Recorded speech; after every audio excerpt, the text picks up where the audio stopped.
Infrastructure, the lifeblood of the rural economy.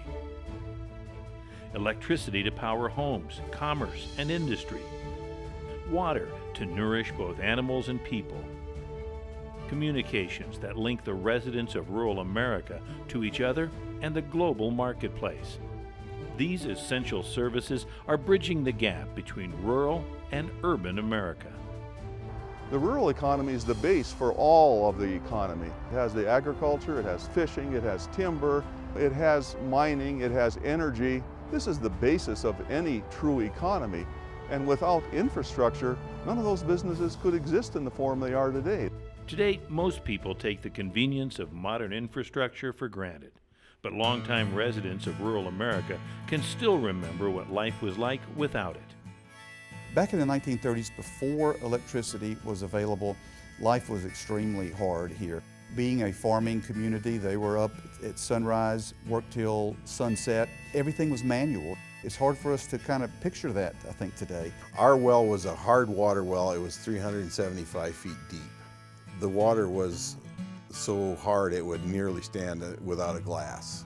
We had a cistern up by the house for drinking water. We actually took rainwater and through a filtering system and drank that. The telephone reduced travel a lot, but without the internet and the mobile phone, information just flowed a lot slower. And you would wait for the newspaper to come out or to give you the market. Can you imagine just having to grow everything that you eat, not having a refrigerator that you could store things in to keep it fresh, with no electricity, no running water in lots of cases, no communication? You had to really plan ahead in order to survive in rural America. Today, cooperatives and other infrastructure providers deliver vital services that support American agriculture and other key sectors of the rural economy. I think the connectivity that Pioneer Communications provides to our customers allows our customers to be much more efficient. It allows our customers to accomplish a lot more. It allows our customers to spend less time with their business and more time with their families. We all carry a mobile phone, and we have it hooked into our irrigation system, so if a well goes down or if a sprinkler stops, we're notified immediately. The internet, a lot of business is conducted over that. I've got some dairy farms now that are milking 200 and 300 head of cattle several times a day.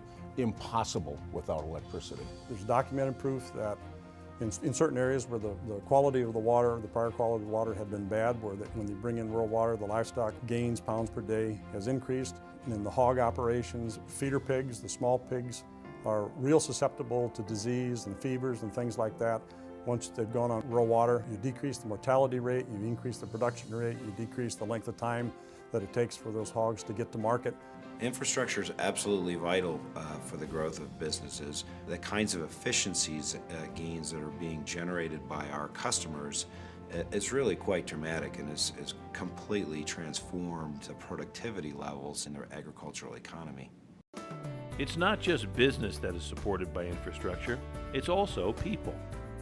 Rural infrastructure providers bridge the gap between urban and rural communities, delivering modern conveniences and a high quality of life. Back in the day before electricity and other rural services, really they were living in the dark ages out in the country.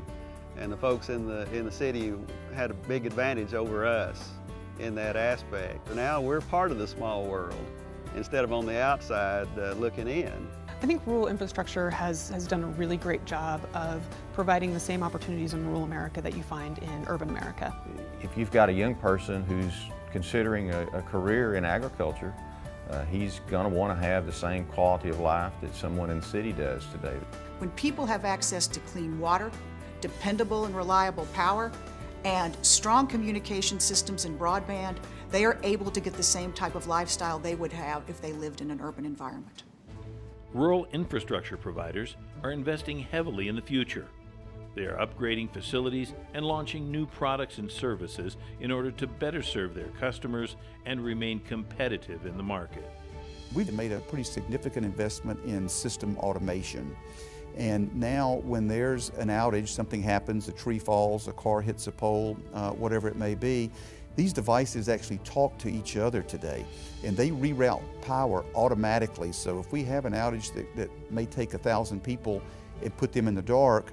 These devices, within a matter of seconds, can restore 800 people's power and isolate the actual outage down to the area where our crew would need to respond and actually make a physical repair out there. It is absolutely clear that my members want Wright-Hennepin to be involved somehow in solar and other renewable energy. And we've got to deliver that to them, because if we don't do it, somebody else is going to. I think that the future really holds an immense amount of data, and an immense amount of data that we're going to be sending over a connected world.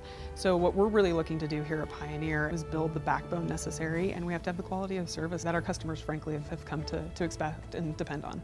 We're always looking for ways to improve the customer service. Online bill payment is something we're currently looking at. I expect we'll have that within the next 12 months. We're just always looking for different ways to become innovative and to provide better customer service. As one of the largest lenders to the rural infrastructure sector, CoBank is committed to providing credit and other financial services these businesses need in order to remain successful. CoBank's very important to the financial infrastructure for these borrowers, in that we can finance on the short term, we can finance on the long term, and we provide credit across a variety of these industries for a variety of purposes. CoBank has been here for a long time. The farm credit system has been here for nearly 100 years. We are here forever, effectively, for our customers, and they can take comfort and confidence in the strength not only of our financial resources, but our human capital, our intellectual capital, the knowledge that we're going to be here for a long, long time, and we're big enough and strong enough to do any kind of transaction that they need us to do. And we think that's a powerful combination that should stand in good stead with our customers.